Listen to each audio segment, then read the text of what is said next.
Tapi saya tadi masih penasaran tuh. Itu gerakan yang namanya Gus M itu yang melakukan penetrasi itu sebenarnya gimana tuh? Iya. Persisnya tuh gimana itu? Jadi ini cerita dari saya dapat dari narasumber pertama lah. Ya datang ke satu pesantren, terus kemudian datang dan ingin mobilisasi massa gitu. Mobilisasi massa, dan dari situ dia akan mengarahkan untuk memilih A atau B atau C. Nah, dari situ kemudian dia menjanjikan untuk yaudah semuanya saya ngatur, saya yang biayai. Jumlahnya ya tentu saja dalam itu bisa bikin gentar lah ya. Mungkin ya jumlahnya, tapi kan ada satu pesantren yang meskipun dibayar sekian itu tidak berkenan. Karena apa? Karena tidak masuk. Jadi tidak masuk apanya itu? Tidak masuk di logika. Jadi ini bukan soal uang. Ini soal hati. Ya, gitu. Mungkin uang itu ya dalam perspektif pesantren besar lah ya. Dikasih uang katakanlah 3 miliar atau kita hitung Pak Bambang. Ini hitungan awam. Satu pesantren besar misalnya itu 5.000 santri. 5.000 santri itu katakanlah sebulan itu 1 juta. 1 kali 5.000 berarti berapa tuh? 1 juta kali ya? 1 juta kali 5.000 hampir 5M tuh. Nah sebulan Pak. Berarti enggak kalau ngasih cuma 2-3 miliar? Enggak ada apa-apa. Artinya apa? Ya tawarannya bukan itu. Kiai-kiai itu tawaran yang kalau Pak Anies dengan Gus Imin tuh konkret tawarannya. Bukan soal uang, Pak. Ini soal masa depan. Ini soal tawarannya tuh masa depan. Misalnya saat ini bisa dibaca tuh di visi misi yang sekarang udah beredar. Bukan pada level merekognisi. Rekognisi kan sekarang sudah pada level rekognisi. Tapi memperluas cakupan rekognisi itu. Dulu itu Pak Bambang, teman-teman saya yang dulu belajarnya tuh mu'alimin. Mu'alimin tuh ibaratnya jenjang pendidikan yang ada di pesantren.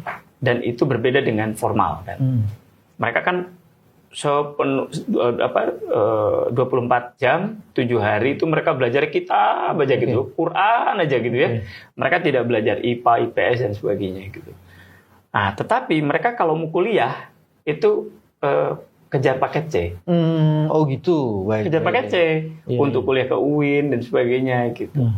Nah, itu artinya apa? Ini artinya negara tidak mengakui bahwa kamu tuh nggak kompeten. Itulah yang disebut dengan tidak mengwongke gitu ya. Itu sebagai maf'ul itu. Ya. Cuman saya ingin konfirmasi gini, Gus. Kok sekarang itu kalau di basis-basis pesantren, santri-santri itu ya, basis-basis itu luar biasa sekali. Mojokerto meledak, di mana lagi? Malang meledak, Sidoarjo meledak gitu. Itu mereka datang dengan kesadaran atau karena ada yang membiayai itu? Ada kesadaran. Dari mana mengkonfirmasi itu? Itu tadi. Jadi kalau orang lain tuh menawarkan bantuan uang dan sebagainya, Pak Anies dengan Gus Imin itu menawarkan soal masa depan, itu mereka masuk. Dengan tadi itu, sekarang itu, bukan sekarang, ke depan, yang mu'alimin, mu'alimat, itu nggak perlu untuk harus kejar paket. Itu tuh nanti bisa kuliah di mana yang mereka, tentu dengan syarat bisa masuk ya. Santri itu, sekarang, dengan inisiatif yang sangat besar dan sebagainya, mereka itu menjadi pribadi-pribadi yang ada yang jadi CEO, dan sebagainya, Itu kan sebenarnya bahwa kompetensi santri itu sangat tinggi loh. Tetapi ketika tidak diakui oleh negara, mereka selama ini. Jadi Mas Anies mau membongkar isu keadilan di situ dan kesetaraan di situ ya. Kesetaraan dan keadilan. Kesetaraan dan itu lebih menarik. Sehingga dan lebih substantif sebenarnya. Lebih substantif. Dan ini kan bukan soal kamu beli kiai, kamu beli santri berapa sih? Itu kan orang menempatkan sebagai kamu mau ya saya suruh gitu. Dan itu agak menghina juga. Karena kebutuhannya segitu gede cuma dikasih aja. Bahkan ada pesantren besar, sangat besar. Itu jumlah santrinya 10.000. Ya, itu 1 juta itu kita rata-rata aja lah sebenarnya. Tetapi kan kalau kita kebutuhannya itu Bahkan ada saudara saya tuh dia ngirim itu 2 juta 1 bulan loh. Maksudnya ini untuk oleh santri. Ya gak ada Oke. apa-apanya gitu. Ada yang menarik sebenarnya. Sekarang itu Mas Anies dan Caimin, Gus Imin itu kemana-mana selalu menggunakan atau menggaungkan yang disebut dengan salawat asgil. Oh, salat asli ya. Itu jadi sesuatu gitu. Jadi Iya, itu satu ciri khas yang Iya, dari iya. presiden santri kayak gitu. Iya, iya, iya. Dan saya menduga presiden yang lain tidak melakukan itu gitu. Ya karena nggak bisa. Ya, Mas. kan? Ya kan? Ya. Itu Iya, jadi Mas Anies melakukan itu dan fasih banget itu Mas Anies. Fasih Kalau Gus Imin sudahlah itu memang darah dagingnya gitu. Orang kemudian kan tadinya menyatakan wah Anies ini Iya. Yaman mana bisa begitu-begituan gitu.